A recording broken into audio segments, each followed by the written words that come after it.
اور آنکھوں میں اتنے چیپڑ بھرے تھے کہ ہوا انہیں کھول نہیں پا رہی تھی۔ ایسا لگتا تھا جیسے آنگن میں نگرانی کرنے آئی ہو۔ سب سے پہلے اسے اظہر نے دیکھا۔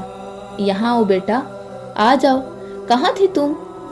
بھتنی آ گئی، امجد چلایا۔ دریا بی بی نے مڑ کر دیکھا اور ہنس پڑی۔ بڑی اماں جاگ گئیں آپ؟ نعیمہ دریا بی بی کی 3 سال کی بیٹی تھی۔ وہ دریا بی بی کو شام کے وقت کام نہیں کرنے دیتی تھی۔ اس وقت دریا بی بی کو بہت کام کرنا ہوتے تھے، سو دریا بی بی اسے سلا آئی تھی۔ نعیمہ اظہر کے پاس نہیں گئی، سیدھی ماں کے پاس چلی گئی۔ ذرا ٹھہرو منی۔ دریا بی بی نے چولہے سے ہنڈیا اتاری اور نعیمہ کو گود میں لے لیا۔ اس کی آنکھوں سے چیپڑ پہنچے۔ نعیمہ بالکل نہیں بولی، وہ جمائیاں لیتی رہی جیسے اس کی نیند پوری نہ ہوئی ہو۔ کیوں، اور سو گی کیا؟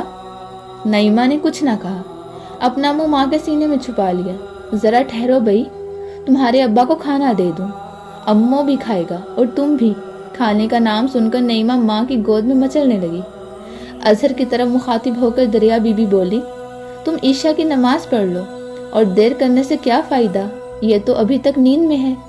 بھوسے کے گھٹے پر بیٹھا امو جھوم رہا تھا۔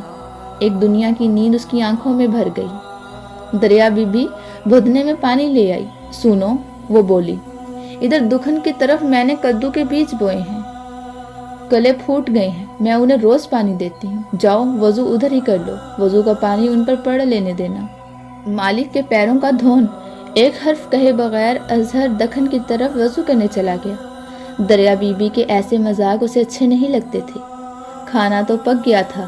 دریا بی بی نے چولہے کا منہ ایک برتن سے ڈھک دیا تاکہ ہوا سے جلتے پتے ادھر ادھر نہ اڑیں۔ آج رات کے لیے اس کا کام نبڑ گیا تھا۔ وہ ایک اور برتن میں پانی لے آئی اور نیند میں دھت امجد کے منہ پہ چھینٹے مارے۔ اٹھو بھی، سب کھانا کھا رہے ہیں، آج شام تو تم نے بالکل نہیں پڑھا۔ نعیمہ ابھی تک بڑبڑا رہی تھی۔ اظہر خان نماز پڑھ چکا تھا اور پھٹا پرانا مسلح لپیٹ رہا تھا۔ دریا بی بی کہنے لگی، ایک نیا مسلح نہ خریدنا، اللہ سے ہر بات میں بے ایمانی۔ ہاٹ میں 1.5 روپیہ مانگ رہے تھے ایک مسلح کا۔ بات یہاں ختم ہو جانا چاہیے تھی، مگر دریا بی بی بات نہیں چھوڑ رہی تھی۔ پھٹی چٹائی، ماتھا زمین پر لگتا رہے، جب لوگ کٹا پڑا دیکھیں گے تو کہیں گے کیسا نیک پرہیزگار آدمی ہے۔ پھٹی چٹائی لپیٹنے کے بعد اظہر نے منہ کھولا۔ اظہر خان اللہ تعالیٰ کو دھوکہ دینے کو نماز نہیں پڑھتا۔ اس نے جیسے اعلان کیا، میرے پردادا علی اسد خان کو ہر کوئی جانتا ہے، میں اس خاندان سے ہوں۔ میرے پردادا ایک پڑھے لکھے مولوی تھے، تو کیا مجھے بھی لکھنا پڑھنا سیکھنا پڑے گا؟ دریا بی بی تنگ سے بولی۔ اظہر خان کو اپنے خاندان کی توہین گوارا نہ تھی۔ عام طور پر وہ خود کو قابو میں نہیں رکھتا تھا، لیکن آج وہ صبر کر گیا۔ اس مسئلے پر تو تم بھی نماز پڑھتی ہو، اظہر نے کہا، تو کیا اپنے خیال میں تم بھی نیک اور پرہیزگار ہو؟ ہماری جنت تو تمہارے پیروں تلے ہے، اگر تم اسے استعمال کر سکتے ہو تو میرے لیے کیسے غلط ہو گیا؟ ایک لمحے کو اظہر خان سے غصہ برداشت نہ ہوا۔ پھر کچھ اور مت مانگنا، ایک چٹائی ہی تو ہے، اب میں ضرور لے آؤں گا چاہے کسی بھاؤ بھی ملے۔ اتنے خفا مت ہو۔ اس مسئلے پر ماتھا گھس گیا۔ اللہ تعالیٰ نے ہمیں ایک نیا خریدنے کی توفیق نہیں دی۔ اظہر چپ رہا۔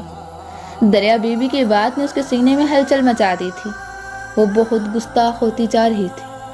وہ غصے میں بھرا کھڑا رہا، پھر اس نے 3 بار لا حول پڑھی۔ بچوں کا ذرا دھیان رکھنا، میں تالاب تک جا رہی ہوں۔ سارے دن کے بعد یہ گھڑی چین کی اسے نصیب ہوئی تھی۔ شام کی ہوا سرسرا رہی تھی۔ وہ اپنے ساتھ کہیں دور کھلے پھولوں کی خوشبو بھی لے آئی تھی۔ وہ جلدی واپس آ گئی۔ اظہر دلان میں بچوں کے پاس بیٹھا تھا۔ بولا، بڑی جلدی آ گئی تم، لگتا ہے بکری بیاہنے والی ہے، جاؤ جا کر اسے یہاں لے آؤ۔ نہیں، وہ ابھی نہیں بیاہے گی، گھڑی گھڑی تو وہ ممیا رہی ہے، اگر کہیں رات کو بچہ دے دیا تو وہ بچڑا ایسا بدذات ہے، لات مار کر مار ڈالے گا۔ تالاب ایک اجڑے گھر سے ذرا پرے تھا۔ تالاب کے اتر کی طرف گائے کا باڑا تھا، جہاں گائے بکریاں بندھتی تھیں۔ تالاب کے چاروں طرف لمبی گھاس میں سانپوں کی بن آئی تھی، اس لیے اظہر کا جی جانے کو بالکل نہیں چاہ رہا تھا۔ کچھ اور کہے بغیر دریا بی بی ورچی خانے میں چلی گئی۔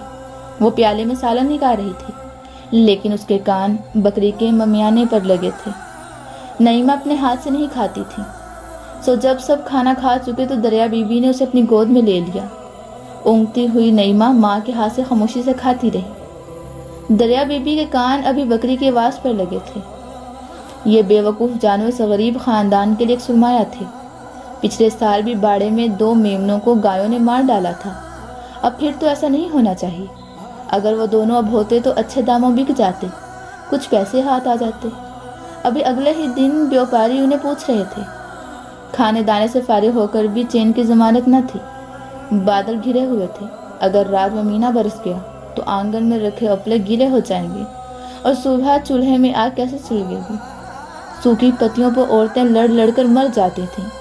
دریا بیوی ٹوکری میں اپلے جمع کرنے کو دوڑی، وہ نہاد ہو چکی تھی، اب اسے پھر اپلے چھونا پڑیں گی۔ وہ آسانی سے تھکنے والی نہ تھی، لیکن آج اس کا برا حال تھا۔ امجد ماں کے پاس نہیں سوتا تھا، وہ دوسری جگہ ہوتا تھا۔ اظہر خان کی دور پار کی ایک چچی تھی، عاشق جان۔ اسے نہ ٹھیک سے دکھائی دیتا اور نہ ڈھنگ سے سنائی دیتا تھا۔ وہ اس گھر میں اس لیے رہتی تھی کہ اس کا کوئی ٹھکانہ نہ تھا۔ گاؤں کے کھاتے پیتے مسلمانوں کی زکوٰۃ، خیرات، عید اور محرم اور دوسرے تہواروں کے صدقے خیرات پر ان کی گزارا تھی۔ وہ اندھیرا ہونے سے پہلے اپنی کوٹری میں چلی جاتی تھی اور پھر کہیں جانے کو نہ نکلتی تھی۔ وہ کھانا بھی گھر میں کھاتی تھی۔ امجد اس کے پاس گھس کر سوتا تھا۔ عاشق جان یوں تو آہٹ سے بھی جان جاتی، لیکن اپنی کمزور نظر کی وجہ سے لڑکے کا دھیان نہیں رکھ پاتی تھی۔ دریا بیوی رات گئی اٹھی اور اندر والے دروازے سے کوٹری میں آئی تاکہ امجد کو دیکھ سکے۔ امجد بے سود سوتا تھا۔ وہ اکثر کروٹ لینے میں فرش پر سوتا ملتا۔ ہاتھ میں چراغ پکڑے دریا بیوی نے اسے کو دیکھا، لیکن وہ بھلے مانس بچی کی طرح سوتا رہا۔ پیروں کی چاپ سے عاشق جان کی آنکھ کھل گئی۔ اظہر ہو کیا؟ نہیں دریا ہوں خالہ۔ کیا بات ہے دریا بو؟ ایسے ہی آئی ہوں۔ سارا دن جتی رہتی ہو، جاؤ جا کر اب سو رہو۔ اچھا دریا بو، عاشق جان پھر بولی، اب تم آ ہی گئی ہو تو ایک گھونٹ پانی دے دو، میں اندھیرے میں ٹامک ٹوئیاں مارنے سے بچ جاؤں گی۔ دریا بی نے گھڑے سے پانی انڈیلا۔ دریا بو، صبح میں ساتھ کے گاؤں میں جاؤں گی، شاید کوئی کپڑے ایک ٹکڑا دے دے، پچھلی عید پر مسلمان منشی نے مجھے دے دیا تھا، اللہ تعالیٰ ان پر اپنا کرم کرے۔ دریا بی بھی اس وقت شاید برس پڑتی، اگر اتنی رات گئی انہیں باتیں سوجھ رہی تھیں، لیکن وہ خاموش رہی۔ دریا بی بی کے جاتے ہی کمرہ پھر اندھیرے میں ڈوب گیا تھا۔ بہرے پن کے مارے عاشق جان اپنی آواز کا اندازہ نہیں کر پاتی تھی، چلا کر بولی، جانے کم وقت زمانے کو کیا ہو گیا ہے، لوگوں کے پاس اتنا بھی نہیں کہ غریب کا معمولی کپڑے کا ٹکڑا ہی خیرات کر دے۔ دنیا کا آخری وقت آ گیا ہے، کانے دجال کے آنے میں اب زیادہ دیر نہیں، 14ویں صدی ہے، قرآن مجید تو غلط نہیں ہو سکتا نا۔ ذرا دیر بعد عاشق جان کو احساس ہوا کہ کمرے میں کوئی نہیں ہے تو وہ چپ ہو گئی۔ پھر اپنے سفید بالوں میں جوئیں ٹٹولتے اس نے ایک آہ بھری۔ دریا بیوی کے لیے لیٹنا دوبھر ہو گیا۔ بکری اگر اس وقت بیاہی تو اکیلی اس کام سے نہیں نمٹ پائے گی، اسے اظہر کو جگانا پڑے گا۔ سنو، بکری تکلیف میں ہے۔ دریا بیوی نے میاں کی بات کی تعمیل کی۔ اظہر اٹھ بیٹھا۔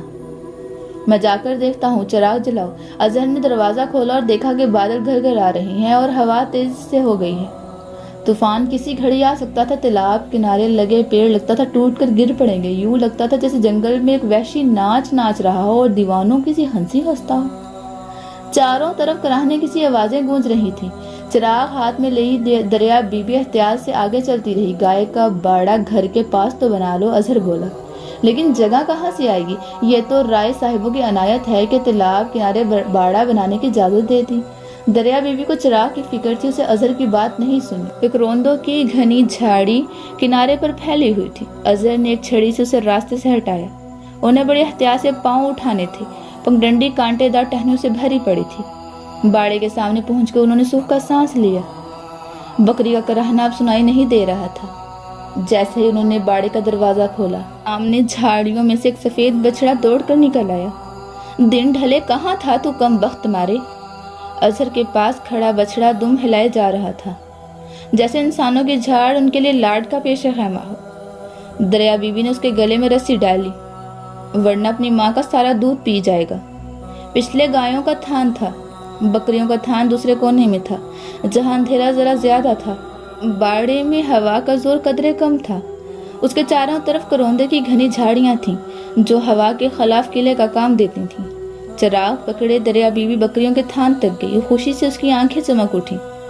بے بس بکری 2 کالے میمنوں کو چاٹ رہی تھی۔ نال ابھی باہر نہیں آیا تھا۔ دریا بیوی بولی، میں نکالتی ہوں۔